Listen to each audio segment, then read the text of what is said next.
si tu parles en français et que la seule langue que la personne en face comprend et parle, c'est le chinois, vous allez jamais vous comprendre. Oh my god. Viens, je t'explique. Yo, aujourd'hui j'aimerais te parler du fait de se plaindre et surtout du droit qu'on est censé avoir de se plaindre. Est-ce que tu autorises les autres à se plaindre? C'est vrai qu'on le dit souvent, on n'aime pas les personnes qui se plaignent trop, on n'aime pas les personnes qui ont des problèmes et qui ne font rien pour régler ces problèmes, on n'aime pas les personnes qu'on conseille pour régler leurs problèmes et qui ne suivent pas les conseils. Et est-ce qu'on laisse aux autres le droit de se plaindre? Je me rappelle d'un exemple assez explicite, c'est une élève que j'ai aidé à augmenter ses résultats, je l'ai aidé à augmenter son niveau, et lorsqu'elle a augmenté son niveau, elle s'est retrouvée à un carrefour de choix. Le choix qu'elle s'apprêtait à faire, la filière qu'elle s'apprêtait à choisir, eh bien ce choix était lié à de nouveaux efforts qu'elle devrait fournir. Le problème c'est que en ce temps-là, je me concentrais sur les mathématiques, et même si je l'avais aidé à augmenter ses résultats, je ne l'avais pas aidé à améliorer l'image qu'elle avait d'elle-même, la confiance qu'elle avait en elle, l'estime qu'elle avait pour elle-même. Elle se sentait incapable de continuer à progresser. Elle se sentait incapable de fournir les efforts nécessaires pour réaliser ses ambitions les plus grandes.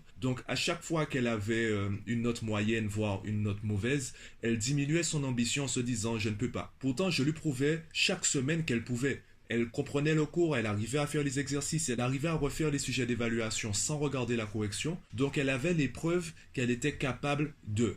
Le problème, c'est que l'image qu'elle avait d'elle-même était en décalage avec la réalité. Donc, imaginons que cette élève vienne me voir et qu'elle commence à se plaindre, qu'elle commence à dire que c'est trop difficile, alors qu'elle a des 14, elle a des 15. D'ailleurs, je pense que comme moi, tu te rappelles de certains élèves qui pleuraient parce qu'ils avaient eu 17 et eux, ils pensaient avoir un 19 ou un 20. Le problème, c'est que refuser à ces personnes de se plaindre, c'est parler dans notre langage. Dans leur langage, suivant leur grille d'évaluation, c'est normal pour eux, c'est normal pour ces personnes, pour elles, de se plaindre. Car le résultat qu'elles ont ne correspond pas au résultat qu'elles aimeraient avoir. Évidemment, on pourrait dire que lorsqu'on se concentre sur les mauvaises choses, c'est normal d'être triste, c'est normal d'être négatif. Est-ce qu'on a pour autant le droit de leur refuser de se plaindre? Je te prends un deuxième exemple. Imagine un enfant qui est à table, il n'a plus faim.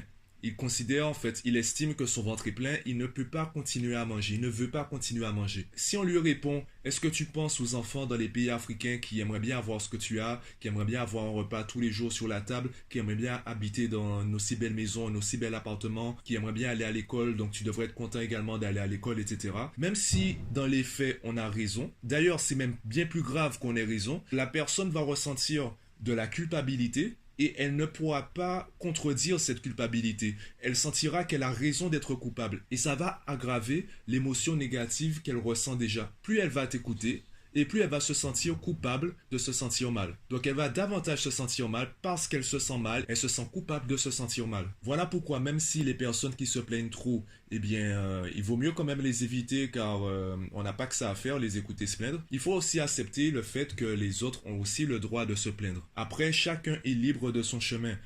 On est quand même 7 milliards, on n'est pas tous obligés de vivre tous ensemble en même temps et d'être super heureux tous ensemble. Chacun aura son entourage. C'est pour ça qu'il est intéressant aussi de se rapprocher des personnes qui nous inspirent, des personnes qui ont plus ou moins la même approche de la vie que nous. Cela nous permet d'entendre plus ou moins des choses qui nous conviennent, des choses qui se rapprochent de notre vision, des choses qui nous motivent. Par contre, les personnes qui ne font pas partie de notre cercle d'inspiration, de motivation, les personnes qui n'ont pas le profil que nous recherchons, eh bien, on doit accepter aussi qu'elles aussi, elles ont le droit de vivre leur vie comme elles l'entendent. Simplement, ce sera pas avec nous, tout simplement. Évidemment, ce que je dis, c'est mon approche, c'est mon opinion personnelle. Je t'invite d'ailleurs à me donner ton avis en commentaire. Si tu veux lancer un débat, eh bien, je veux bien en discuter avec toi. Quelle est ton approche? Quelle est ta vision des choses? Comment tu abordes les choses déjà avec les enfants, même sur le plan général? D'ailleurs, pendant que j'y pense, ça me fait penser au livre Les 5 langages de l'amour, qui reprend un peu ce que je viens de dire, cette fois-ci dans les relations amoureuses. Cela sert à rien de parler dans ton langage. Si tu veux que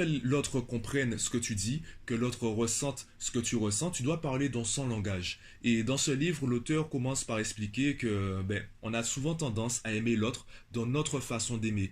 On va parler dans notre langage de l'amour, alors que la personne en face a peut-être un langage différent. Donc c'est soit on se sépare et on cherche quelqu'un qui exploite le même langage que nous, soit on s'habitue à communiquer notre amour à l'autre dans son langage et non plus dans le nôtre. C'est la même chose en communication. Peu importe les relations humaines, peu importe la personne avec qui on communique, si tu veux que l'autre comprenne ce que tu dis, tu dois parler dans son langage. Imagine que tu souhaites communiquer avec, je sais pas, disons quelqu'un qui parle anglais ou peut-être même quelqu'un qui parle chinois. Si tu parles en français et que la seule langue que la personne en face comprend et parle c'est le chinois, vous allez jamais vous comprendre. Donc si tu veux que l'autre te comprenne, tu dois parler en chinois. Si l'autre veut que tu le comprennes, la personne doit parler en français. C'est aussi simple que ça. Voilà ce que je pense. Dis-moi ce que toi tu penses en commentaire. Donne-moi ton avis. Abonne-toi à la chaîne et moi je te dis à bientôt.